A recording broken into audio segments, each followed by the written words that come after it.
1,50,00,000, 2.5 लाख ये सब अमाउंट लूटे गए हैं डिजिटल अरेस्ट के थ्रू। क्या आप अपने आप को बहुत पढ़ा लिखा मानते हैं और ये सोचते हैं कि आपके साथ तो कोई स्कैम होने ही नहीं वाला? तो आपको ये बता दें कि इतने बड़े अमाउंट जैसे 1,50,00,000 ये सब उन लोगों से लूटे गए हैं जो या तो कोई PhD स्कॉलर, सॉफ्टवेयर इंजीनियर या रिटायर्ड PWD ऑफिसर हैं, आदि जैसे पढ़े लिखे लोग हैं, जिनके बारे में हम आगे इस वीडियो में डिस्कस करेंगे।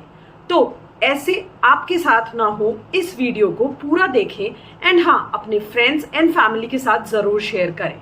साइबर फ्रॉड्स ऐसे तो आपने बहुत सुना होगा, साइबर क्राइम्स के बारे में भी बहुत पढ़ा होगा। कभी ऐसा सुना है कि आपको अरेस्ट कर लिया जाता है, that too digitally by some police officers, क्योंकि आपने कोई ऐसा क्राइम कमिट किया है जिसके बारे में आपको खुद को ही नहीं पता। जी हाँ, तो आइए जानते हैं ऐसा क्या हुआ नोएडा की रोहिणी के साथ, फरीदाबाद की एक लेडी के साथ, और ये फ्रॉड अब घर घर में पैर पसार रहा है। तो और ये जानने के लिए कि इससे आप कैसे बच सकते हैं, एंड तक जरूर देखिएगा। क्या होता है डिजिटल अरेस्ट? तो हम आपको बता दें कि यहाँ फ्रॉड करने वाले पुलिस ऑफिसर्स बनके डिजिटली आपके सामने आएंगे और आपके ऊपर ऐसे चार्जेस लगाएंगे जिसके बारे में आपने कभी सोचा भी नहीं होगा। और अब आप कहेंगे कि हम ऐसे कैसे किसी की बातों में आ जाएंगे? तो आइए आपको एक ऐसा इंसिडेंट सुनाते हैं जो नोएडा में रहने वाली रोहिणी के साथ हुआ। नवंबर 2023 की ऐसी घटना घटी है जिससे रोहिणी और पूरा इंडिया शॉक में आ गया है।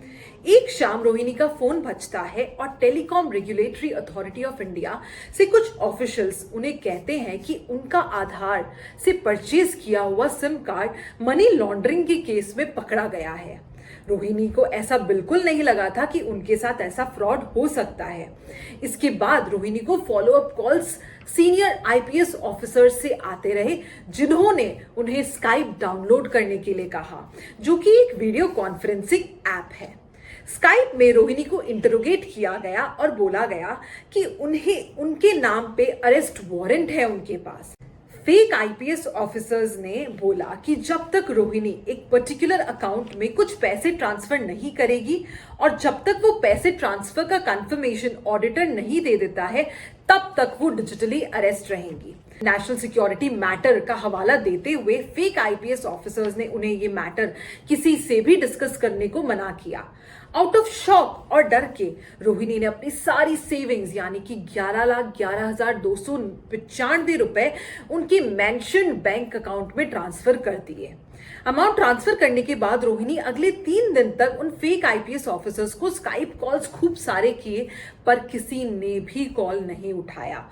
और तब रोहिणी की आंखें खुली कि उनके साथ बहुत बड़ा फ्रॉड हो चुका है।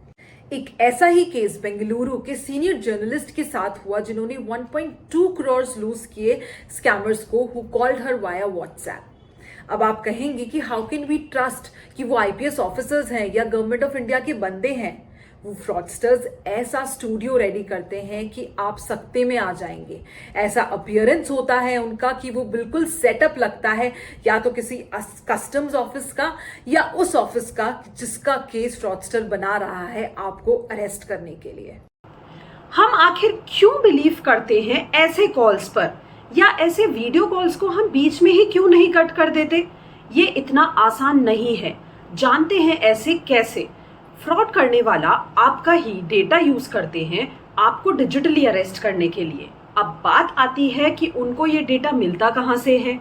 ये जो डेटा है ये तो आपके ही द्वारा दिया गया है उनको, यानी कि ये आपने ही दिया है। जी हाँ, आपके फोन रिकॉर्ड्स, फोटोज, आपके ईमेल, आपके ड्राइव पे अवेलेबल डॉक्यूमेंट्स, आपकी सोशल मीडिया जैसे व्हाट्सएप, फेसबुक, इंस्टाग्राम की पर्सनल चैट्स एंड फोटोज, ये सब फ्रॉडस्टर्स के पास पहले से मौजूद रहता है और इस प्रकार आपकी हर एक इंफॉर्मेशन उनके पास होती है, जिसको वो गलत तरीके से यूज करते हैं। इस इंफॉर्मेशन को वो मिसयूज करके एक फ्रॉड केस बनाते हैं और एक ऐसा सिनेरियो क्रिएट करते हैं, यानी कि आपको आपके बारे में ऐसी ऐसी बातें बताते हैं एज एन इंटरोगेटर जो आपको भी पता नहीं होती, यानी कि बहुत पर्सनल डिटेल जो आपने किसी के साथ शेयर नहीं की हो। आपको बता दे, ये खेल कुछ चंद दिनों का नहीं बल्कि कई महीनों से गेम प्लान के बाद वो ये अमल करते हैं। कई बार आपने देखा होगा कि आपके फोन पे कोई रॉन्ग कॉल्स, ईमेल्स या मैसेजेस आए हैं और उनमें से आप कई बार उस लिंक पर गलती से क्लिक कर देते हैं या फिर ओटीपी शेयर कर देते हैं और इसी तरीके से ये फ्रॉड करने वाले को मौका मिल जाता है आपके फोन, लैपटॉप में घुस जाने का एंड वो आपकी सारी पर्सनल डिटेल्स खंगाल लेते हैं। कई केसेस में फ्रॉडस्टर्स एक डर पैदा करते हैं, आपके कॉल रिकॉर्ड एक्सेस कर लेते हैं, आपके वीडियो कॉल की स्क्रीनशॉट्स यूज करते हैं आपको डराने के लिए, आपको ब्लैकमेल करने के लिए। बहुत सारे केसेस में आपके पार्सल्स पे जो डिलीवरी डेट होती है उसे भी यूज किया जाता है आपको फ्रॉड केस बनाने में। एक ऐसी ही सनसनीखेज घटना हुई सेक्टर 45 नोएडा की रहने वाली एक फीमेल टेकी के साथ, जब उसे कुरियर कंपनी से एक कॉल आया कि एयरपोर्ट से उनका एक पार्सल पकड़ा गया है जिसमें काफी मात्रा में ड्रग्स है और फिर उस पे बहुत प्रेशर बनाया गया कि आपका मामला हम रफा दफा कर देंगे पर अगर आपको कुछ लाख रुपए एक पर्टिकुलर अकाउंट में डालने होंगे। इस तरह अननोइंगली आप विक्टिम बन जाते हैं ऐसे फ्रॉड केसेस के। आपको बता दें कि सबसे पहला केस डिजिटल अरेस्ट का इंडिया में फाइल हुआ था साल 2023 में फरीदाबाद में, जहां एक 23 साल की लड़की को 17 दिनों के लिए डिजिटली अरेस्ट किया गया था। जी हाँ, सही सुना आपने, 17 दिनों के लिए। उसके ऊपर ह्यूमन ट्रैफिकिंग के चार्ज लगाए गए थे। उसे एक स्काइप कॉल आता है from custom officers sitting in Lucknow और ये क्लेम किया गया कि 22 ओल्ड पासपोर्ट्स मिले हैं और उनको कंबोडिया भेजा जा रहा है और जिस पोर्टल सर्विस के थ्रू भेजा जा रहा था वहां उसके आधार कार्ड लिंक्ड था। विक्टिम ने जब बताया कि वो बिलीव नहीं करती तो कस्टम ऑफिसर्स ने उसे पूरा कस्टम ऑफिस दिखाया जहां हर डिपार्टमेंट में काम चल रहा था। विक्टिम ने जब बोला कि उसे पुलिस ऑफिसर से बात करनी है तो कॉल एक्चुअली एक सेटअप पुलिस स्टेशन पे जाता है जहां लॉकअप्स और पुलिस ऑफिसर्स बैठे होते हैं। इस पूरे सेटअप को दिखा के विक्टिम को झांसे में लिया जाता है और 17 दिनों के लिए डिजिटली अरेस्ट किया जाता है। उसे वॉशरूम के अलावा कहीं भी जाने की इजाजत नहीं होती है और she is not allowed even to mute the call. और इतना डरा दिया जाता है कि अगर वो कॉल म्यूट करने गई या किसी और को उसने अगर ये बात शेयर की तो उसी समय उस वक्त घर आके उसे उठा लिया जाएगा, ऐसी धमकी दी जाती है। और आपको बता दें ये सब करके करीबन 2.5 लाख रुपए लूटे गए। ये भारत का पहला मामला था डिजिटल अरेस्ट का और अब आए दिन डिजिटल अरेस्ट स्कैम से लाखों करोड़ों रुपए लूटे जा रहे हैं। अगर रीसेंट केसेस की बात करें तो 25 मई 2024 को Uttarakhand police special task force ने 3 लोगों को पकड़ा है जिन्होंने देहरादून के करीबन 55 साल के एक बुजुर्ग इंसान से fake illegal passports and credit cards के केस बना के डिजिटली अरेस्ट करके 1.1 करोड़ रुपए लूट लिए। वहीं 2024 में लखनऊ पुलिस की साइबर यूनिट ने पीडब्ल्यूडी के एक रिटायर्ड ऑफिसर से डिजिटल हाउस अरेस्ट के मामले में 30.5 लाख रुपए ठगने वाले 2 लोगों को सीबीआई एनआईए डिपार्टमेंट अधिकारी बताकर गिरफ्तार किया गया। इसके अलावा 40 साल के एक सॉफ्टवेयर इंजीनियर जो कि बैंगलोर से थे, उन्हें डिजिटली अरेस्ट करके शिकार किया गया फेडेक्स फ्रॉड के जरिए और करीबन 1 करोड़ रुपए उनसे लूट लिए गए।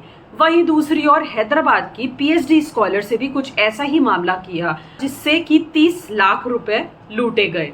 तो क्या सावधानियां बरतनी चाहिए आपको स्कैमर्स और फ्रॉडस्टर्स से बचने के लिए? सबसे पहला ये है कि आपके जीवन का सबसे इंपॉर्टेंट डॉक्यूमेंट है आपका आधार। आप ये जान लीजिए कि आप किसी को भी अपना आधार कार्ड शेयर ना करें और जरूरत पड़ने पर सिर्फ अपना मास्ड आधार ही यूज करें जहां भी आपसे आपका आधार मांगा जाए। मास्ड आधार पे हमने ऑलरेडी एक वीडियो बनाया हुआ है जो आपको हमारे चैनल पर जाकर दिख जाएगा। दूसरा ये कि आप अपने प्राइवेट डॉक्यूमेंट्स, फोटोज या कोई भी पर्सनल सेंसिटिव डेटा किसी क्लाउड स्टोरेज से लिंक ना करें। इसको आसान भाषा में समझे तो हम इजी गोइंग लाइफ के चक्कर में अपने सारे डॉक्यूमेंट्स, पर्सनल फोटोज किसी ना किसी क्लाउड स्टोरेज जैसे कि गूगल ड्राइव या ड्रॉपबॉक्स एक्सेट्रा आदि पे डायरेक्ट अपलोड कर देते हैं। तो इसकी जगह आप अपने पर्सनल डॉक्यूमेंट्स एंड फोटोज को किसी एक्सटर्नल हार्ड ड्राइव में सेव कर लें जो कि फिजिकली आपके प्रोटेक्शन में ही रहेगा। क्लाउड स्टोरेज पे पर्सनल इंफॉर्मेशन को डायरेक्ट अपलोड करने की हैबिट को अवॉइड करें ताकि आपका डेटा स्टील ना हो सके, क्योंकि स्कैमर्स को मौका मिल जाता है आपकी पर्सनल फोटोग्राफ्स को सीज करने का और वो आसानी से आपको ब्लैकमेल कर लेते हैं। तीसरा और सबसे ज्यादा जरूरी है किसी भी ऑफिसर का आईडी कार्ड चेक करना। अगर कोई क्लेम करता है खुद को पुलिस ऑफिसर बताने का या कोई गवर्नमेंट एम्प्लॉय या सीबीआई या फिर कस्टम ऑफिसर बताने का, तो सबसे पहले उसका आईडी कार्ड चेक करना बहुत इंपॉर्टेंट है। और हाँ, डिजिटल आईडी चेक ना करें, हार्ड कॉपी ही चेक करें बिलीव करने से पहले।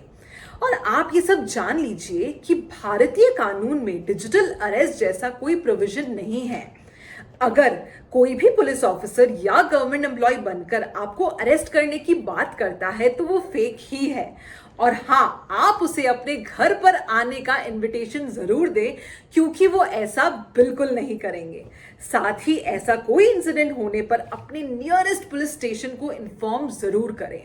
अगर आज की वीडियो से आपकी थोड़ी सी भी हेल्प हुई है या आप अपडेट हुए हैं तो प्लीज इस वीडियो को ज्यादा से ज्यादा लोगों को शेयर करें और लाइक करें।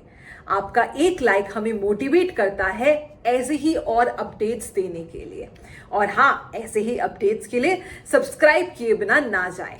Thank you.